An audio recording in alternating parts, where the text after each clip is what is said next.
So I am at the auction lot in Fontana, California. Drove over this morning to pick up this 1960 Farmall Cub, which will come in handy on the farm property. Wow, she's a beauty. Some of you have met Hayward before. The crane truck we picked up from Hayward, Wisconsin. I did take off that rear tag axle and cut about 2.5 feet off the back just to make it more suitable for what we're doing. I did pick up already this Blackhawk automotive lift. It's an end lift and it's going to be great for picking up engines. I've got a regular, engine hoist, but on the GM buses, some of those, it's hard to get in between the engine and the top of the engine bay.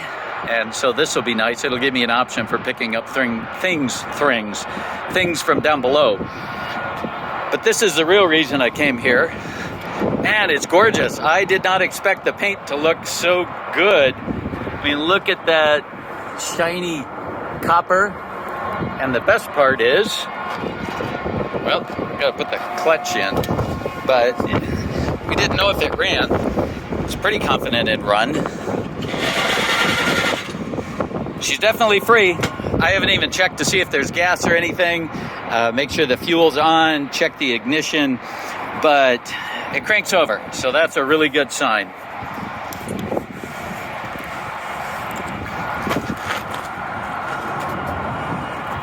So this is a 1960 Farmall. Give you more of a tour when I have it running or back at the house, just because the staff here need to go in about an hour. But it's a 4-cylinder gas engine, puts out a whopping, 8 horsepower or something. It does have the hydraulic touch control and the fast hitch, kind of a proprietary, where you, if I can get in here, sorry. So this is how you release the hitch, picking up on that. I can't do that right now, but the hitch pops in there, and then the hydraulic arm here will pick things up. You can put in a belly mower, all kinds of stuff. Anyway, let me get this hooked up with some straps, and then I'm going to put her up on the truck. So I'm inside Hayward. I am in neutral. Got to have air pressure to do this, and I do. So put in the clutch, push in the button, and turn the PTO on. Now I can hear it down there. There's a switch here. Flip that up, and now I've got high idle. I'm going to climb up there. This thing is rated at 3,200 pounds, like out. The tractor weighs about 1,600 dry, so I got plenty of buffer in there. Anyway, I'm going to put the slings over the forks, tilt it up a bit. I will need to do that with 2 hands.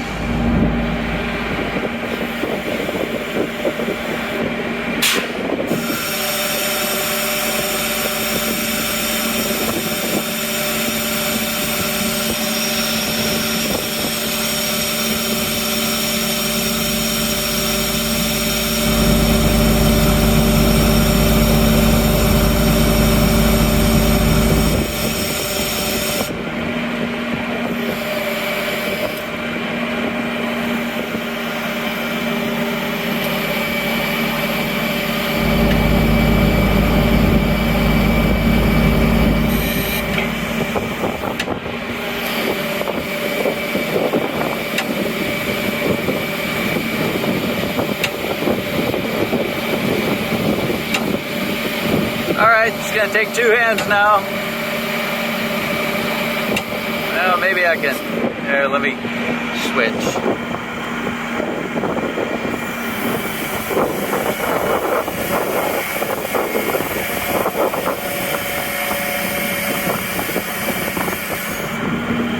Man, that's a pretty tractor though.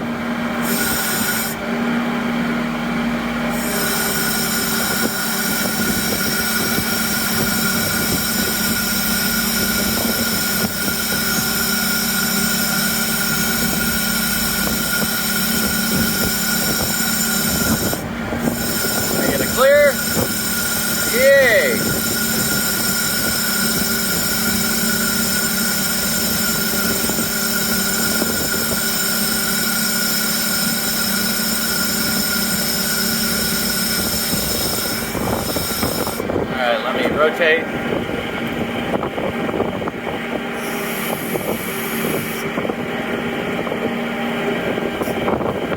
Back a bit.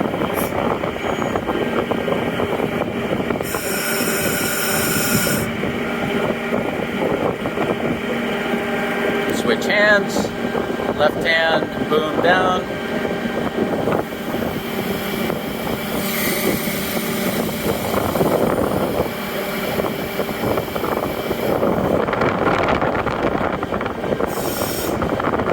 Now switch, right hand, stinger down.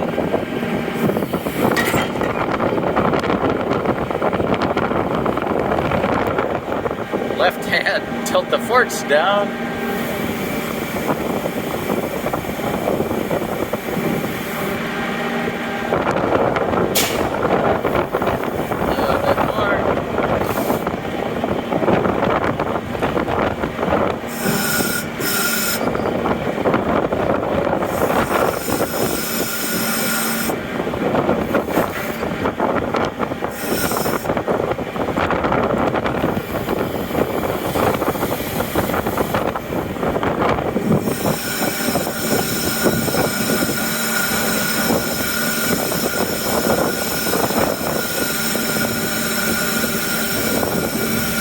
Sorry if I'm out of center. Like I said, I'm watching what I'm doing and not watching the phone. I'm trying to hold the phone steady.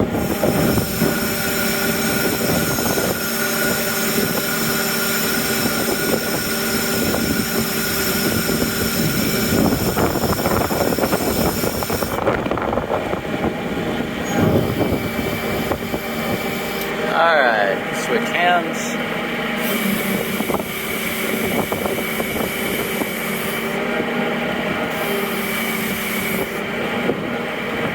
Okay, time to work with two hands now and put the forks away. She's loaded up. I still gotta strap it down. I may throw one strap over it just to get it out the gate because they are closing. So I'm not gonna videotape this because I'm in a hurry, but once I get it strapped on there, I'm all ready.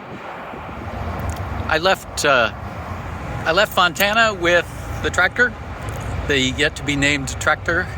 I don't know. Fonty? Shannon? I don't know. Anyway, I left with the tractor and just came to the first of 3 Tractor Supply stores. We need to pick up a bunch of fencing for the sheep, for the paddocks and the little sheep pens. And they only had 5 rolls at this Tractor Supply in Norco. And then I'm going to Riverside to pick up 5 more, and then Moreno Valley to pick up some more. I guess 5 is their limit. For stocking. Arizona had none, so while I'm over here in California, it was a good time to pick these up.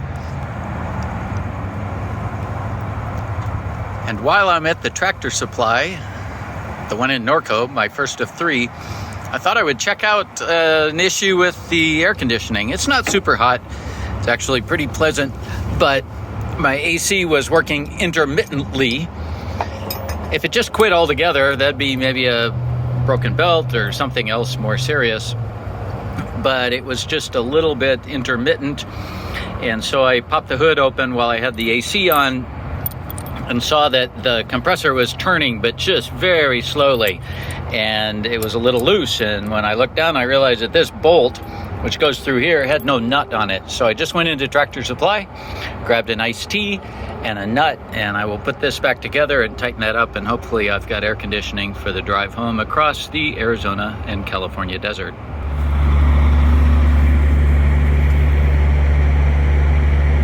I am outside of Phoenix. I slept last night in a hammock, which I strung from the corner up there up to the crane boom. And since I'm getting some diesel for the truck, I thought it was a good time to throw some gas in this old girl. The tank was definitely empty, but a pretty good sign that the battery still had some juice. The sticker on it says 3 of 19, so that's hopeful.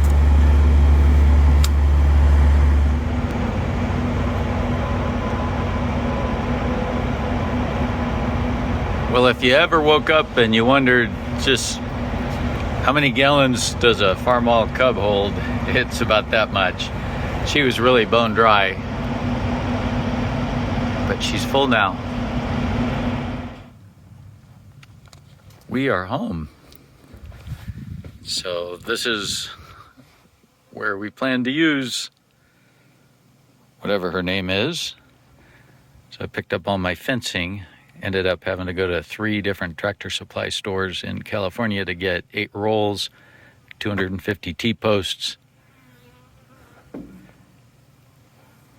So I did fill it up last night. I don't know if that video came out at night, but it was totally empty. Down in here is the fuel bowl, sediment bowl, and I'll clean that out. On the other side, and I'll show you from there later, there's an on-off valve. Here is the governor linkage and the choke. So this lever here, pulling that, is the choke. I should check, see if there's oil in it. Oh yeah, wow, that's super clean. Switch hands. I don't know if you can see in the shade, but there is green coolant in there right up at the top of the core of the fins.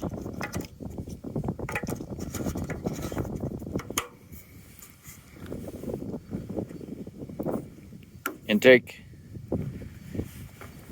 Well, it won't start now for sure because that is the start switch, which you pull out and it's busted off. So I can pull these terminals off the back of it and touch them together and see if that'll work. But I'm heading into town anyway, so I'll stop at Napa or Cal Ranch and get a new switch. So anyway, this is the choke. This is the start, but the ignition is off. This is a light switch. This is the touch control for the hydraulic. This arm moves forward and back, and you can set it up in different ways with kind of an L-shaped bracket for lifting or lowering things that you can bolt on here and hang like a belly mower. But right now, this rod comes back here to the quick hitch or fast hitch, whatever they call that, and that'll raise and lower it with this control, and this is the throttle shifter. So it's got reverse, 1, 2, 3, speedy. There's the parking brake little pawl over there, and then these are tied together right now just for, you know, uniform braking, but you can flip this up and brake on one side or the other for turning.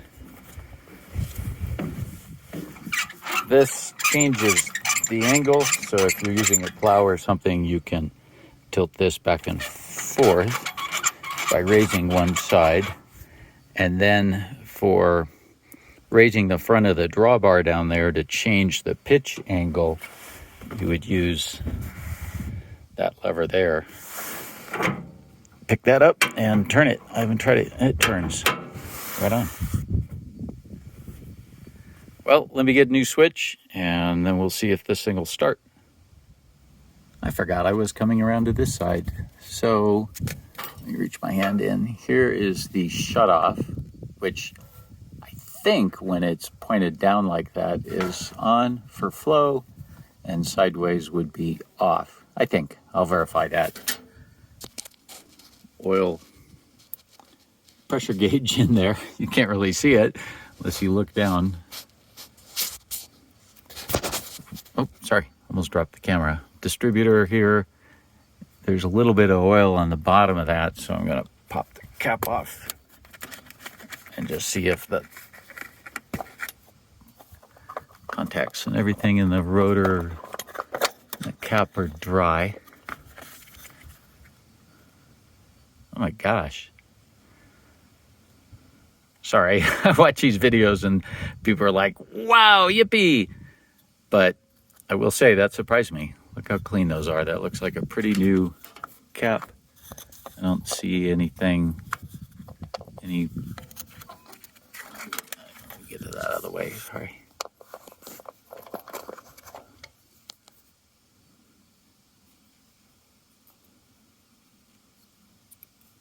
Rotor sure looks good. There's a dust cover on there with the points and condenser down below it, but I'm going to leave that for now.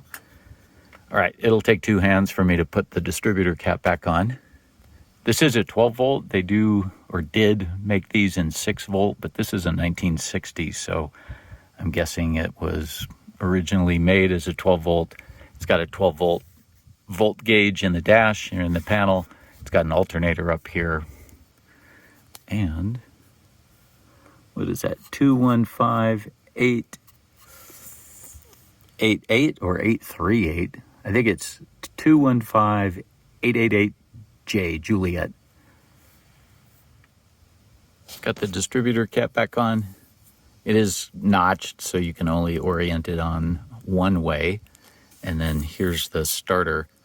And when you pull this start rod, super fancy, isn't this high tech? It pulls on this lever, which pushes on that button, and that's your, I would say solenoid, but it isn't, but that's your starter switch. So this is hot right now with positive 12 volt, and then this just connects that terminal and the battery to the windings in here, and hopefully she starts. It's a steering box, and that's where you check fluid level in there. So I'll pull these plugs out at some point, certainly before I drive it too far, just to make sure there's gear oil, lube in the little steering box. And then inside the final drive here, so the axle is up above it, and it turns a gear, which turns the wheel down here, and that gives you extra ground clearance, crop clearance. I guess the same concept as the Humvee, I think. Anyway, that's called the final drive unit, and I'll check fluid in there before I go too far driving it around. But first I want to see if she'll run.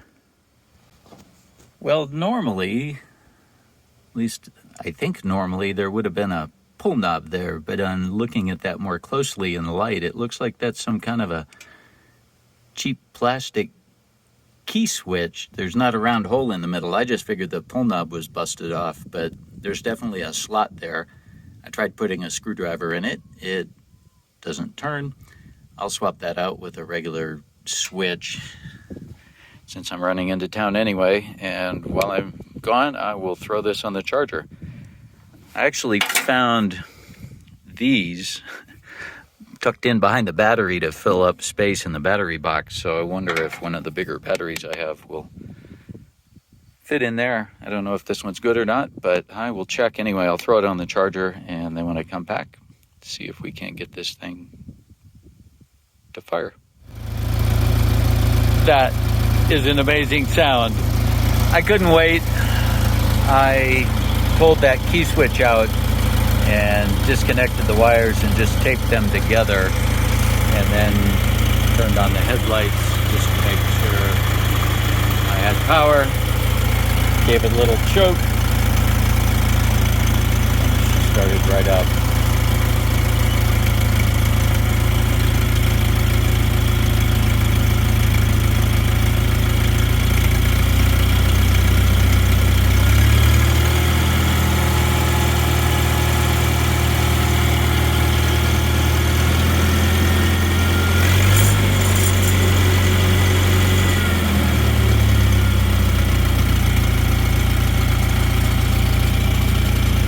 That is a good sound, and I am a happy man.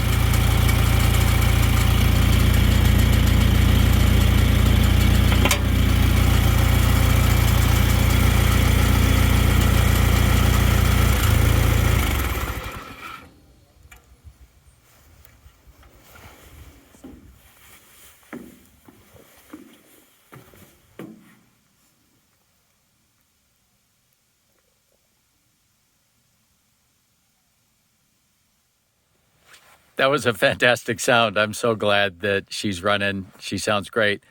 I don't know what we're going to name her yet. Tomorrow now that Ruby's home, I'm going to take her off. I'll let Ruby run the crane, and we'll take her off and maybe make an implement, something to fit in that little quick hitch or fast hitch in the back. But that's the end of this until I make some implements and start working with it. So that's all I got for you, except bunnies.